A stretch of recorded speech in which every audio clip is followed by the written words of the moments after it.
అన్ని పోటీ పరీక్షలకు కూడా ఉపయోగపడే విధంగా తాజా కరెంట్ అఫైర్స్ వీడియోస్ అనేవి ప్రతిరోజు కూడా నేను అప్లోడ్ చేస్తాను. ప్లీజ్ సపోర్ట్ చేయండి. మొదటిగా మనం పరిశీలన చేస్తే బోయింగ్ 737 మ్యాక్స్ పై నిషేధం విధించారు. బోయింగ్ 737 మ్యాక్స్ విమానాలపై భారత్, బ్రిటన్, ఫ్రాన్స్, జర్మనీ దేశాలు నిషేధం విధించాయి. ఇథియోపియా విమాన ప్రమాదం నేపథ్యంలో ప్రయాణికుల భద్రతను దృష్టిలో ఉంచుకొని ఈ నిర్ణయం అయితే తీసుకున్నట్లుగా సమాచారం అయితే ఉంది. అర్జెంటీనా ఉపాధ్యక్షురాలతో ఉపరాష్ట్రపతి భేటీ అనే సమాచారం కూడా వచ్చింది.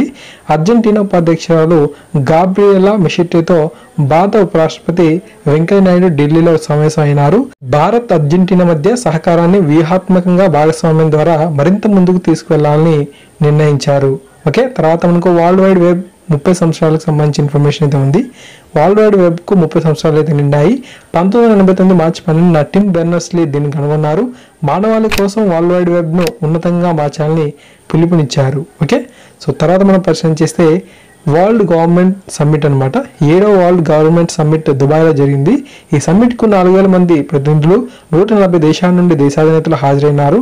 ఈ సమ్మిట్ యొక్క ప్రధాన విధి shape the future generation of governments అని చెప్పి ఉందన్నమాట. ప్రధాన విధి shape the future generation of governments అని చెప్పి ఇచ్చారు. సో ఈ యొక్క విషయాన్ని అయితే గుర్తుంచుకోండి. అండ్ తర్వాత మనకు 4వ అగ్రి లీడర్షిప్ సమ్మిట్ 2019 సంబంధించిన ఇన్ఫర్మేషన్. 4వ అగ్రి లీడర్షిప్ సమ్మిట్ 2019 హర్యానాలో జరిగింది. కేంద్ర వ్యవసాయ శాఖ మంత్రి రాధామోహన్ సింగ్ ఈ సమ్మిట్ను ప్రారంభించారు. దీన్ని చూసినట్లయితే entrepreneurship, agri business, agri allied, a promising sector and agri service direct marketing అనేది మనకు ఈ యొక్క సమ్మిట్ తాలూకు థీమ్గా ఉన్నట్లుగా సమాచారం అయితే ఉంది.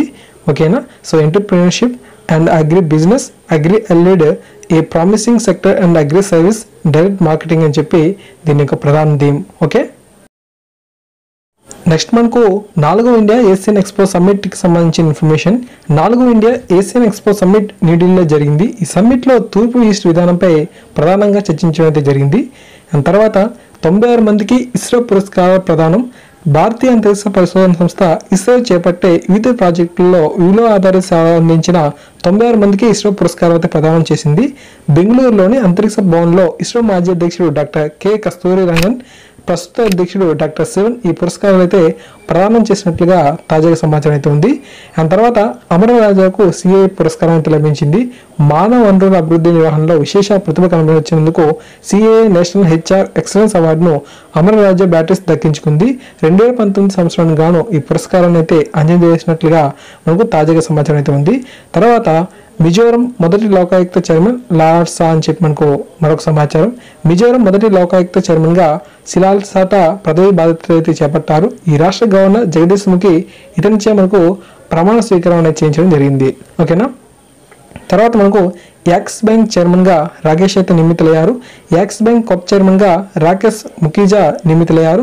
దీని యొక్క ప్రధాన కార్యాలయం ముంబైలో ఉంది. ఈయన రాజీవ్ మిశ్రా స్థానంలో నియమితం అవ్వడం జరిగింది. ఓకే, సో ఇప్పుడు మనకు వీటిపై వచ్చే క్వశ్చన్స్ అయితే చూద్దాం. బోయింగ్ 737 మ్యాక్స్ విమానాలపై ఏ దేశాలు నిషేధం విధించాయి? భారత్, బ్రిటన్, ఫ్రాన్స్, తైవాన్ ఉంది.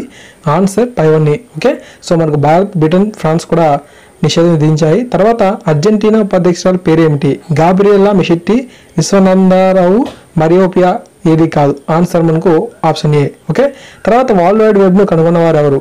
బెర్నర్స్-లీ, రామసోఫీ, రామ్లీలా ఏది కాదు. Answer Tim బెర్నర్స్-లీ. ఓకే, తర్వాత 7వ వరల్డ్ గవర్నమెంట్ సమ్మిట్ ఎక్కడ జరిగింది? Kenya, Sudan, Dubai, Iran. Answer Dubai. తర్వాత మనకు 4వ అగ్రి లీడర్షిప్ సమ్మిట్ 2019 ఎక్కడ జరిగింది? పానాజీ, గాంధీనగర్, హర్యానా, ఛత్తీస్గఢ్. ఆన్సర్ హర్యానా. ఓకే, తర్వాత మనకు 4వ ఇండియా ఏషియన్ ఎక్స్పో సమ్మిట్ ఎక్కడ జరిగింది? ముంబై, కలకత్తా, ఢిల్లీ, చెన్నై. ఆన్సర్ ఢిల్లీ. తర్వాత ఎంతమందికి ఇస్రో పురస్కారాలు ప్రదానం చేశారు? 100, 90, 96, 88. ఆన్సర్ 96. ఓకే, తర్వాత మనం పరిశీలన చేస్తే 2019 సంవత్సరానికి అమరరాజాకు ఏ పురస్కారం లభించింది? ఓకే, సిఐఏ, ఏసీఐ, ఏడిబి ఏది కాదు. Answer option A. Okay, CIA. తర్వాత సిలాల్సాట ఏ రాష్ట్రానికి మొదటి లోకాయుక్త చైర్మన్ గా పదవి బాధ్యతలు చేపట్టారు? Maharashtra, Tripura, Mizoram, Nagaland. Answer Mizoram. Axis bank కొత్త చైర్మన్ గా ఎవరు నియమితులయ్యారు? రాకేష్ ముఖీజా, రామ్ ప్రసాద్ ముఖర్జీరావు ఏది కాదు. ఆన్సర్ రాకేష్ ముఖీజా. సో ఫ్రెండ్స్, ఈ విధంగా మనకు అప్డేట్స్ అయితే ఉన్నాయి. సో ఖచ్చితంగా ప్రతిరోజు కూడా ఇటువంటి అప్డేట్స్ కోసం మన యొక్క ఛానల్ సబ్స్క్రైబ్ చేసుకొని సపోర్ట్ చేయండి. ప్లీజ్ ఈ వీడియో షేర్ చేయండి. Thank you.